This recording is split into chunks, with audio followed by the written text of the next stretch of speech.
Let me tell you an old story that'll be familiar to many of you.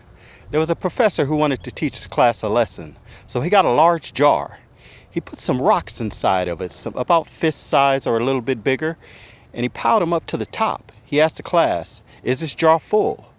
They said yes. Then he got some more rocks, smaller rocks, and he put those into the jar, and they squeezed between the spaces between the large rocks until those got to the top. He said, "Now is it full?" The class said yes. Then he got some sand and poured it into the jar. It squeezed between the spaces in the small rock. Then he said, "Now is the jar full?" A few of the people said yes, the others were reluctant to answer.